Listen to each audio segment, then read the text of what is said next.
de evangelizar, de levar a palavra de Deus, de promover a vida. Eu creio que o principal seja isso. O senhor viaja também? Consegue fazer viagens para pregar? A minha vida é assim.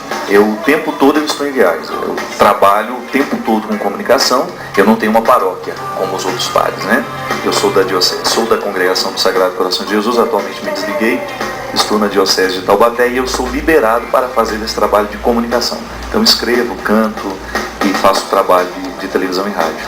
Sim, hoje ainda eu abri um e-mail e tinha um e-mail assim dizendo que era uma psicóloga, dizendo que o seu livro sempre está na sala de espera e que as pessoas o levam. Ela se referia a este livro aqui, Quem Me Roubou de Mim?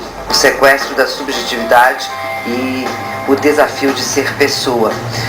E aí eu comecei a ler mais e-mails desde 8 horas da manhã que eu abri aqui o meu computador. Incrível número de pessoas que se referem a este livro. Eu não li ainda, vou ler. O que traz esse livro que as pessoas estão falando tanto? O tempo todo nós fazemos a experiência do risco de sermos roubados, né? Não falo de um roubo material.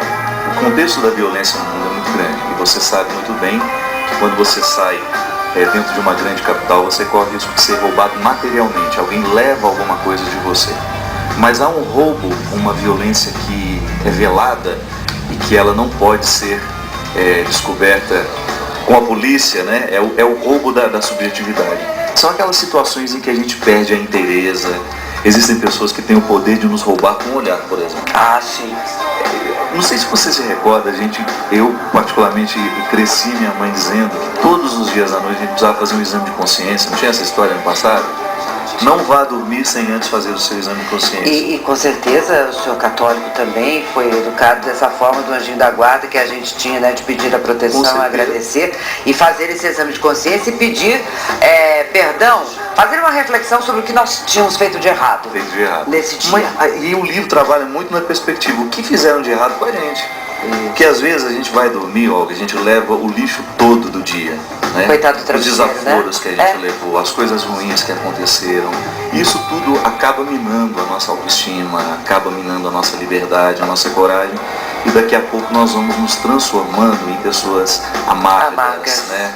A infelicidade fica muito presente na gente. E aí essa fala do Padre Fábio, com certeza na TV, enfim, nas suas viagens aí pelo mundo, né? A gente vai continuar com ele aqui, falando mais sobre isso, vamos entender mais a cabeça do Padre Fábio, o que ele pensa sobre determinados assuntos, inclusive o celibato, alguns questionamentos que eu quero fazer com ele tão jovem. Que idade o senhor tem, Padre? Eu tenho 36. 36 anos, a força que ele tem junto aos jovens e toda essa problemática de discussão, de camisinha, por exemplo, não é mesmo?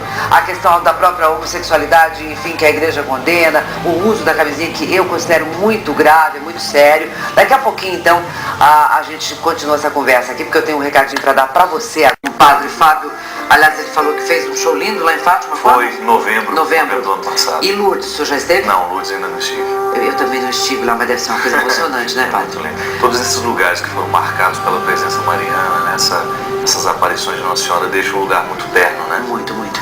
Agora, nós sabemos, todo mundo sabe dessa força toda da Igreja Católica, né? Um padre como o senhor, incrível o conteúdo dos e-mails, as pessoas, aquilo que o senhor disser é lei. O senhor sabe da força que tem junto ao público, outros padres pelo Brasil inteiro, a palavra do Papa, a força, enfim, que tem a palavra de um pregador, né? E aí entram as questões polêmicas que a comunidade, de tempos em tempos, volta a discutir. Pegando 2 pontos, o celibato, que muitos católicos mesmo dizem, os padres deveriam se casar, deveriam ter a sua própria família, e essa negativa da igreja com relação à camisinha. E no tempo que a gente vive, da proliferação da doença cada vez mais, aliás, nós acabamos parando de falar um pouco sobre AIDS, o que foi um erro, né? Erro muito grande, e aqui a gente precisa se penitenciar, porque eu lembro que eu comecei a falar em AIDS no ar, em programa de TV, de rádio, em 1980. E aí a gente foi aprendendo também, porque veio no susto. E eu sempre questionei padres desde então, sabe? Aquela coisa assim, a gente precisa, vocês têm uma responsabilidade muito grande. Será que essa posição não vai ser mudada, mas antes de nós falamos da camisinha, nós vamos falar sobre o celibato. Porque nós sabemos que no Brasil nós temos muitos padres que já abandonaram a batina para se casar, não é mesmo? E outros que gostariam até de que isso acontecesse. A gente foi às ruas para ouvir o público, vamos ver. Durante